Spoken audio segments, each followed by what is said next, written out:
Hi everybody, this is the Baseball Head, the amazing, spectacular, terrific, the great one, the People's Champion, your host, and this is another visit to the insane asylum known as WFAN. They're coming to take me away, ha-ha, they're coming to take me away, ho-ho, hee-hee, ha-ha, to the funny fun. Now, welcome back to the Baseball Head, and hope you like this video, and of course, smash that subscribe button. I want to talk about the New York Mets again, of course, WFAN.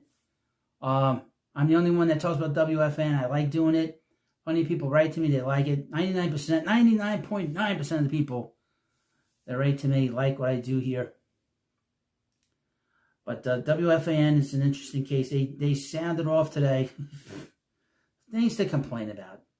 But I'm going to start on the other side, on the same side, down in Port St. Lucie with the Mets and the Mets owner, discussing last year's attendance.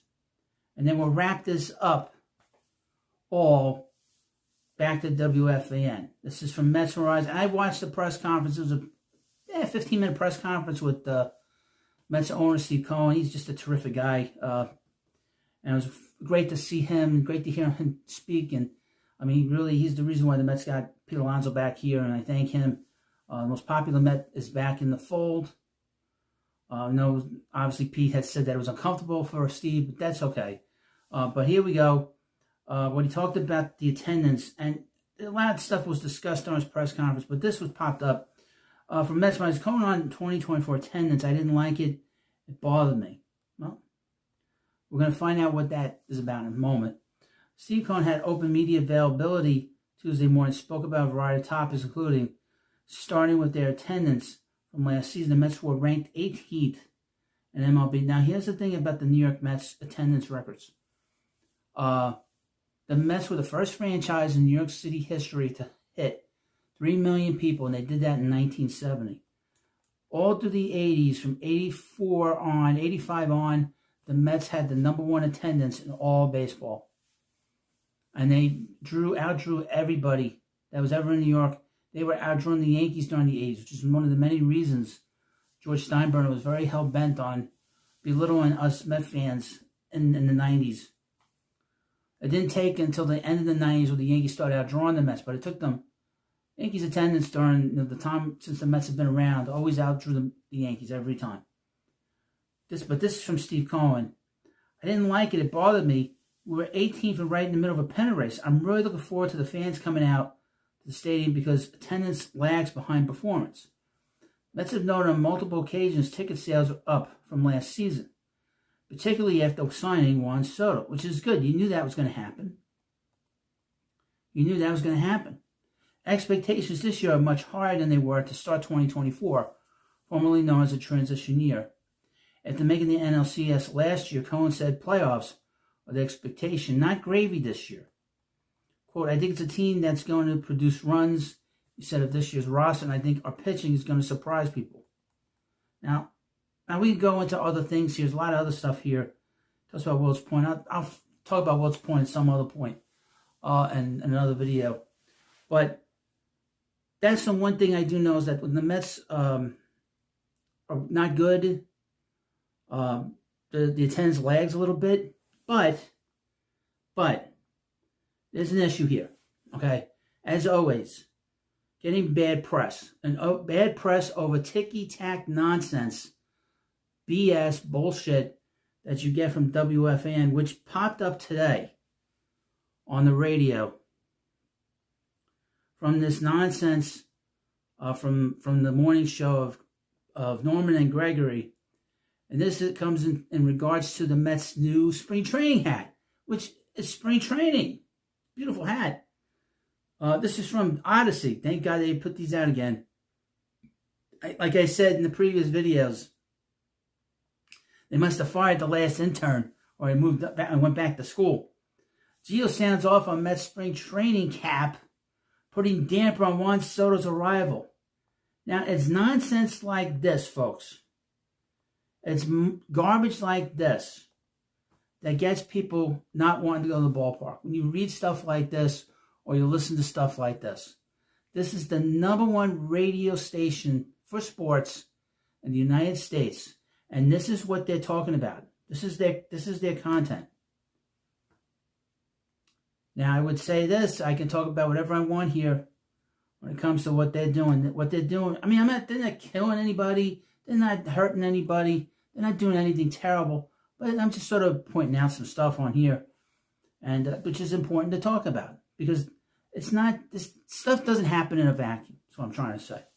Juan Soto arrived at Mets camp this week, marking the start of one of the most exciting eras of baseball Queens has ever seen.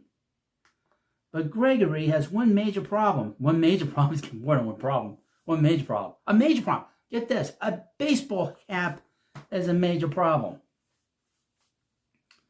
With Soto's much anticipated first look in Mets attire down in Port St. Lucie, these spring training hats feel way too gimmicky. Quote, I think they make them look like a rinky-dink team. When Juan Soto came out as a Yankee in spring training, I was like, oh, he comes out here and puts on a Mr. Met with sunglasses, that hat that's orange. It looks like we're a joke again. Again, it's these kinds of comments that drags the fan base down. And this guy's a supposed Met fan. Just have the regular hat. Sorry. This is the type of thing we've been trying to shake for the longest time. Being the little, see, again, we're nobody's little brother, asshole. There's no relation. You got this player for $750 million, and the first day he's out there, he comes out and you're all excited to see him, and he puts on that silly ass hat. It feels weird. No, Greg, you're weird. It's supposed to be the new regime and the new Mets, and here is our prized possession, and he's wearing this goofy ass hat. It takes something away from it.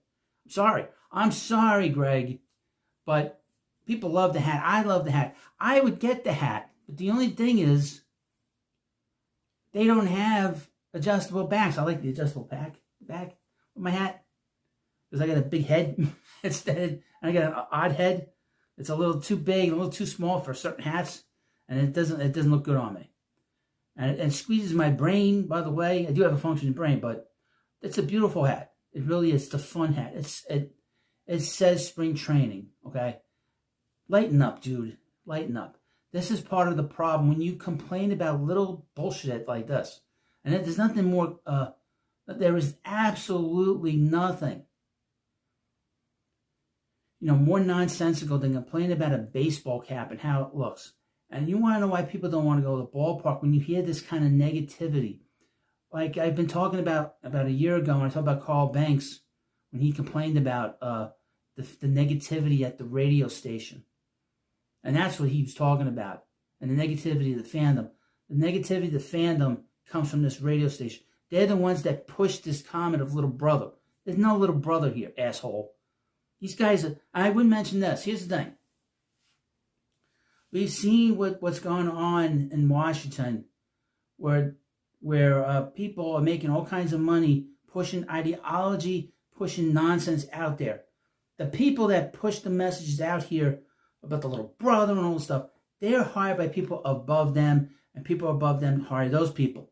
Those people at the very top know the kind of people they want, pushing a certain narrative, a certain point of view, and a certain point of insanity.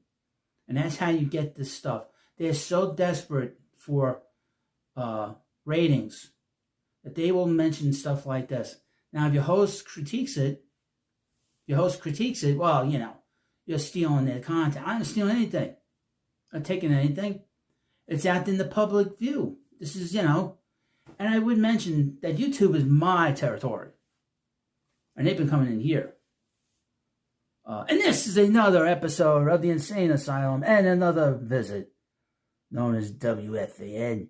They're coming to take me away, ha ha. They're coming to take me away, ho ho, hee hee, ha ha, to the funny part.